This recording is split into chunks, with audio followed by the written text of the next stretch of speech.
Hi folks, Doug Reid here again with some random tips that I've learned using the Shopsmith over the years.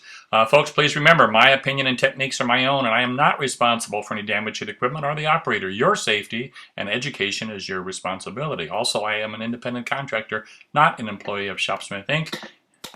Let's talk about some tips. First thing, guys, this little switch right here is a dust collection remote control switch. I just put Velcro on the back. That way I can tag it on anywhere I want to in the shop. I don't have to worry about tripping over a foot switch or having to walk over to the dust collector every time I want to turn it on.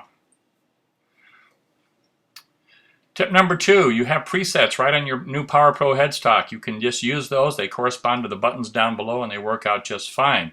Folks, once you've used this a little bit, you're going to find that it's actually faster to work with than the old speed dial, and I think easier and safer as well.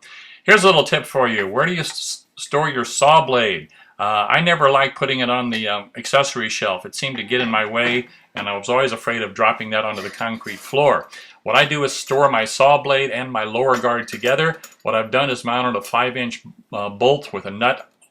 2 nuts, actually, one on the inside, one on the outside, with a couple of washers. That way I can take on and off the saw guard together, and when I put it on, it's much easier to handle, and I think it just stores out of the way very nicely. By the way, my wife Susan hates it there, but she has her own Mark V, so no problem.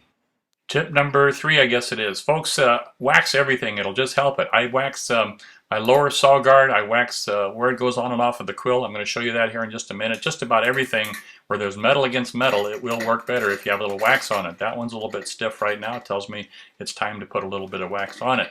And remember to wax the inside of that guard that slides up against the quill feed there. Now, folks, when you go to put the guard in place, you want to slide it all the way over to the left. By the way, for waxing, I swear by Johnson's Paste Wax. I've been using this for 25 years. I think it's wonderful stuff. It's inexpensive, it works good, and it smells nice. So I'm waxing the tapered flat on the shaft there. That way my different tools will fit on. I also love to wax the quill. It makes a big difference on how the quill moves in and out. Here I'm waxing the inside of the saw guard. Now I want to point something out here to you folks. You're going to see a little hole here right there that's supposed to have a set screw in it, and that's missing. That needs to be on there. That's what lets us determine the alignment of the upper saw guard and the saw blade itself, believe it or not. But if you think about it, you'll figure out why that works. That little screw hits up against the headstock and it positions the lower guard. And since the lower guard and the upper guard are attached as one unit, that will also determine the relationship to the blade and the upper guard. So if you've ever had any trouble where your blade was not centered under the guard, that's your answer right there. Just run that little set screw in or out. It should have some Loctite on it so it doesn't vibrate loose like that one did.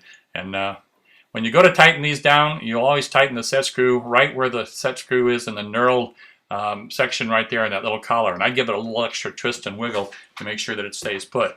Up and down motion, this should move easily. If that happens to hang in the down position, those rods where the springs are, you won't have your protection and your dust collection going on there. So you want to also wax those rods. If you just push those all the way down, you can just put a little bit of wax on them.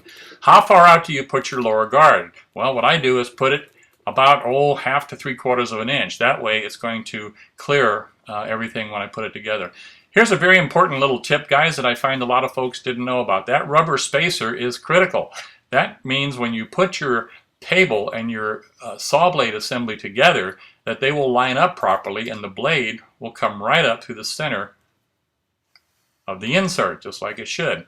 And that's what we want. We don't want to have to fool with that every time and adjust it. So that's what we're looking for there. See how nice that works? All right, let's see what we're going to look at here next.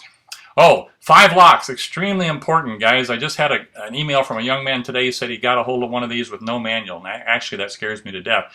There's 5 locks that you need to make sure you check. One is for the carriage. One is for the headstock. One is for the table tilt. One's for the table height. One's for the quill. They're all marked. They all have printed on them exactly what they're for. But for most operations, especially in the table saw, you want to have all 5 of those together. Now, when you're putting the upper guard in place, what I do is grab it with my finger on top using my right hand, and I can just one-handed slide that down. If it hangs up, guess what? Put some Johnson's paste wax on it, tighten the big knurled nut down below. If I'm talking fast, there's a reason, guys. I'm trying to make these videos a little bit shorter so you can get through them. Right here's a nice little tip for you. If you're like me, guys, looking underneath the table to try to see those angles is pretty tough. That's usually in the shadow. So I just take a paint pen and put a little bit of paint in those marks, rub off the excess, and that way they'll be much easier to see, much more visual for you. Guys, talking about that, light is so important. Our vision really deteriorates pretty badly after we hit 40, from what I understand, and the more lights you have, the better off you're going to be. So I have a ton of lights in my shop, and I recommend you do the same.